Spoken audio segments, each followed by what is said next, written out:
Hello and welcome to the English online classes.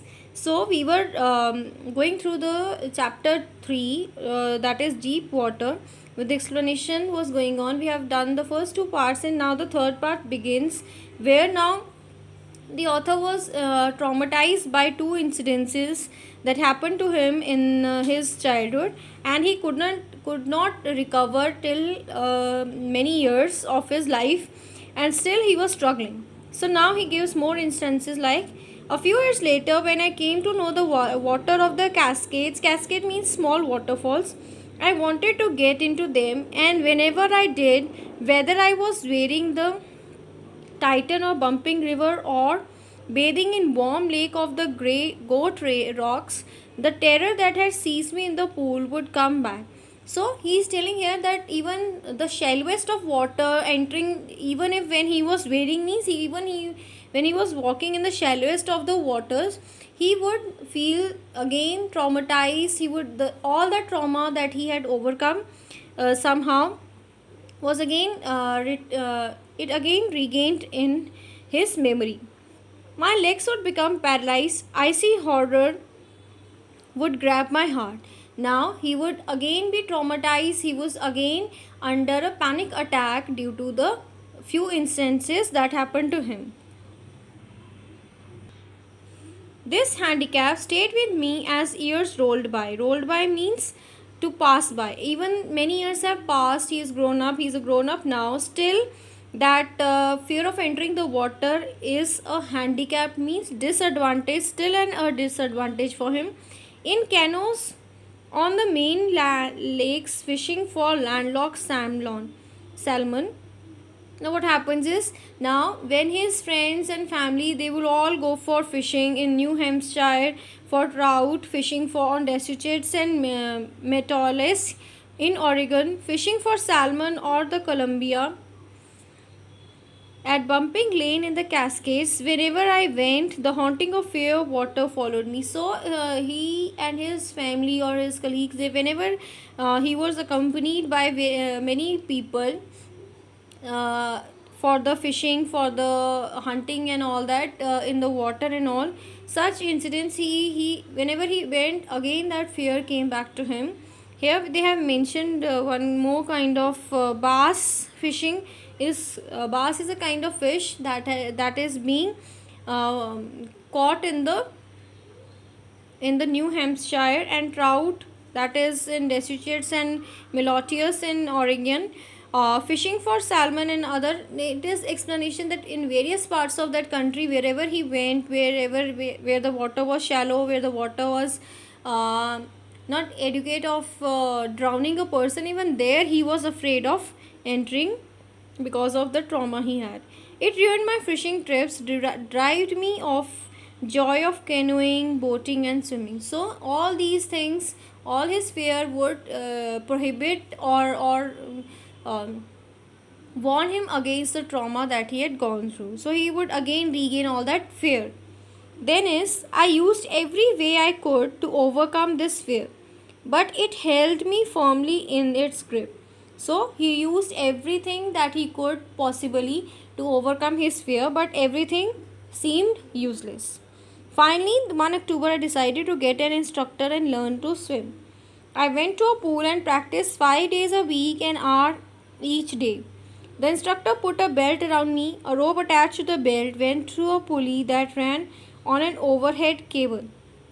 So, what the instructor used to do, you used to tie him to a rope, and then it was attached to a cable, and there was a pulley around that cable.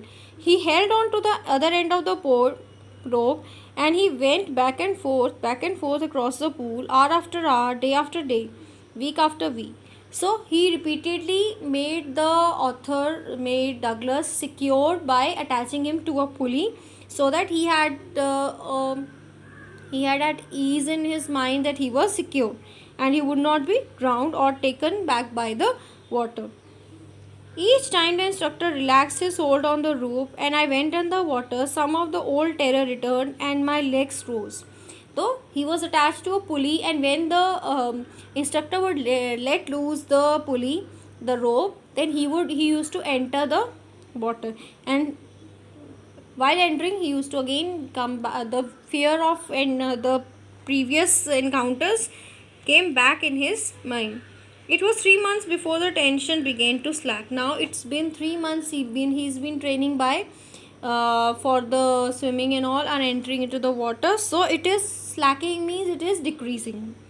Then he taught me to put my face under water and exhale.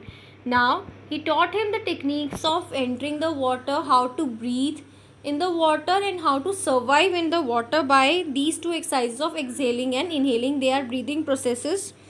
I repeated the exercise 100 times of a day. Bit by bit, I shed part of the panic that seized me. Bit by means slowly and gradually. Part of panic, panic means stress or fear, that seized me when my head underwater went underwater. So slowly and gradually, after 3 months of hard training and the efforts put by Douglas in swimming process and doing all these exercises sincerely, now he has seized all his fear while entering in the water. Next, he held me at the side of the pool and had me kick my legs. For weeks, I did just that. At first, my legs refused to work, but they gradually relaxed, and finally, I could command them. Now the second problem that Douglas was facing while entering in the water was that whenever he used to enter the water, his legs used to freeze. They stopped working, and because of the terror he had. Now the instructor worked on this part of his weakness, and he gave him good exercises for his legs. Thus, piece by piece, he built a swimmer. So he worked on the every part of the weaknesses that Douglas had.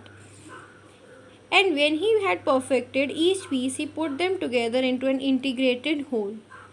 Now, because the instructor worked very hard, the all the problems he faced in the water, like breathing, he couldn't do the breathing and all. He supported him by the pulley and all that, so that he could not be drowned. He was working on every part of the weakness that Douglas faced, and now he had built a good swimmer.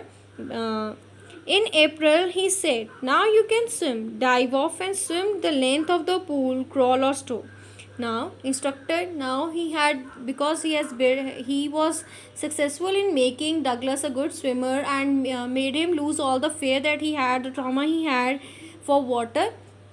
Now he confidently told him that now he can do anything that he wished to in the water, but he could promise him that he would not drown, and he was secure in the water. I did the instruction, sorry, the instructor was finished, means the instructor's work, the instructor's hard work, now it was finished. Now it was his turn to prove himself as a swimmer.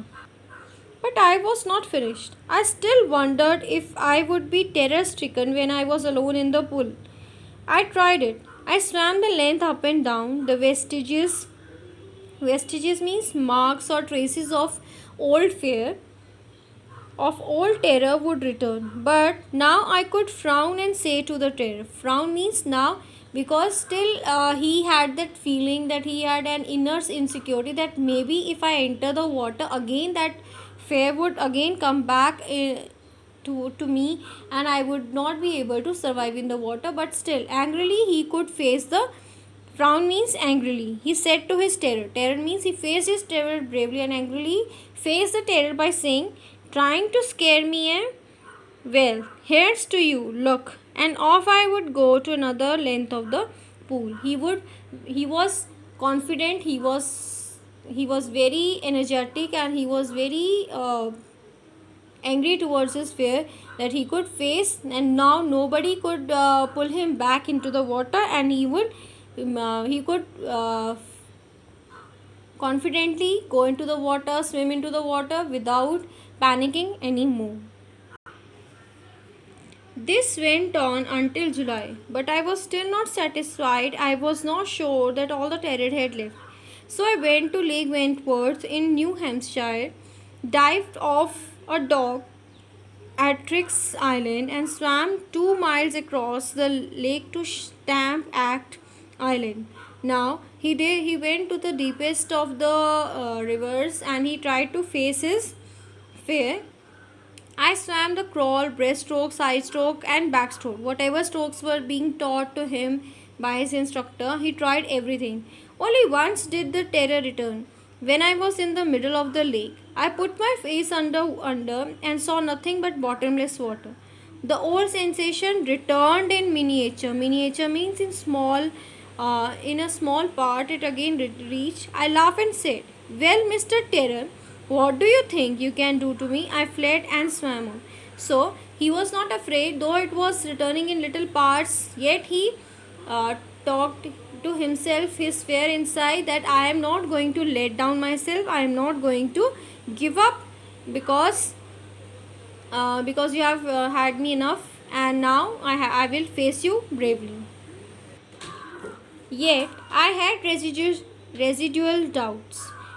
At my first opportunity, I hurried west, went up the Titan on Concord Meadows, up the Concord Creek Trail to meet Glacier, and camped in the high meadow by side of Warm Lake. Now he did everything he wished to, wherever he wanted to. He did everything. He camped anywhere he wanted because he was comfortable now.